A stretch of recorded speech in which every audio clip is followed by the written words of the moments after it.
سب سے پہلے تو میں اس ماں کا شکریہ ادا کرتا ہوں جس نے میرے لیے اپنے بیٹے کے ہاتھ بوتل بھیجی اور تھوڑا سا کھانا بھیجا. میں مشکور ہوں اس ماں کا, اس کسانوں کی ماں کا جس نے آج ہمارا ادھر احساس کیا.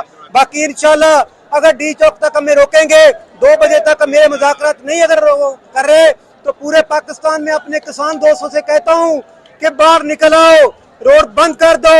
ہم کب تک ان کی منتیں کریں؟ بسم اللہ الرحمن الرحیم. معزز ناظرین, ان کیمرہ سیشن میں خوش آمدید. آپ نے سنا کہ اگر مطالبات کل تک تسلیم نہ ہوئے تو روڈ بند کر دیں. یہ بات پاکستان میں کسانوں کی نمائندگی کرنے والی تنظیم پاکستان کسان اتحاد کے چیئرمین خالد حسین باٹ نے کہی ہے, جو ان دنوں اسلام آباد میں کسان اتحاد کے زیر اہتمام احتجاجی ریلی نکال رہی ہے. گزشتہ بدھ سے اعلان کردہ ان کا یہ احتجاج مہنگی بجلی, کھاد کی عدم دستیابی, سندھ, پنجاب, بلوچستان میں گندم کے سرکاری ریٹ یکساں نافذ کرنے اور ڈیزل 250 روپے ملنے کے خلاف جاری ہے. لیکن ابھی تک حکومت پاکستان اور پنجاب حکومت کے ساتھ ان کے مسائل حل نہیں ہو پائے. یہی وجہ ہے کہ پورے پاکستان سے کسان اسلام آباد ڈی چوک ریڈ زون میں اپنے مطالبات کے حق کے لیے آ رہے ہیں اور حکومت نے انہیں F9 پارک میں دھرنا دینے کی پیشکش کی ہے, لیکن کسان اتحاد مصر ہے کہ وہ پارلیمنٹ ہاؤس کے سامنے ہی دھرنا دیں گے. اس حوالے سے اسلام آباد پولیس کا ایک بیان بھی سامنے آ چکا ہے کہ وہ کسی صورت دارالحکومت کا امن و امان کسی کو تباہ کرنے کی اجازت نہیں دیں گے. ناظرین, چیئرمین کسان اتحاد خالد حسین باٹ نے مطالبات اور احتجاج کے حوالے سے ان کیمرہ سیشن میں بتایا کہ کسانوں پر کاسٹ آف پروڈکشن بہت بڑھ چکا ہے. بجلی کا ایوریج ریٹ فی یونٹ 35 سے 36 روپے تک جا پہنچا ہے. یہی ریٹ پہلے 5 روپے 35 پیسے فی یونٹ تھا. اسی طرح DAP جو پہلے 3000 روپے میں ملتی تھی, آج کل وہ مارکیٹ سے بمشکل 14,700 روپے میں مل رہی ہے. ڈیزل 120 روپے لیٹر تھا, اب وہی ڈیزل 250 روپے پر لیٹر مل رہا ہے. اسی طرح کسانوں کے لیبر چارجز بڑھ گئے ہیں. جو زمیندار اپنی زمین پر مزدور کسان رکھتا تھا, ان کے گھر کے خرچے بڑھے ہیں, تو صاف ظاہر ہے کہ ان کی تنخواہیں بھی بڑھانی پڑ رہی ہیں.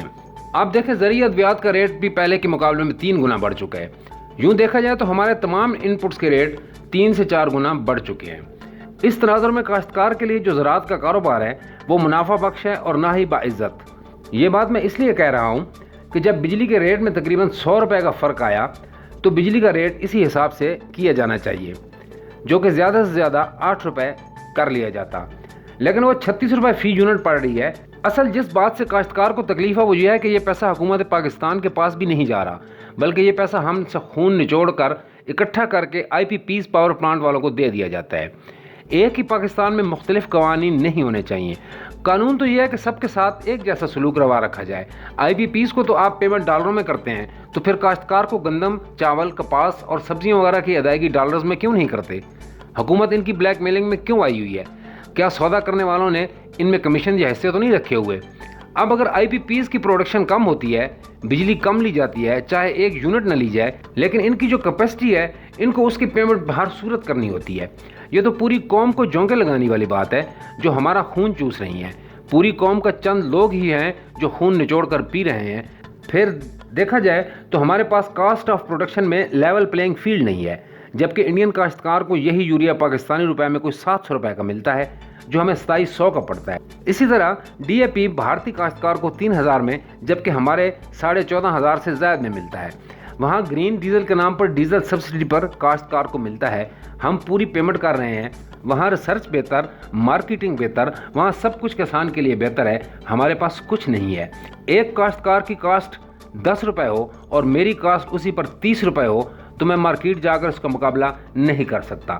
سب سے بڑا ایشو یہی ہے کہ ہم مقابلہ نہیں کر پا رہے, اور یہ ہمارے کسان کا نہیں بلکہ پاکستان کا ایشو ہے. ہم نے جو زراعت پر انویسٹمنٹ نہیں کی, اس کی وجہ سے $15 بلین کے لگ بھگ زرعی اجناس امپورٹ کر رہے ہیں.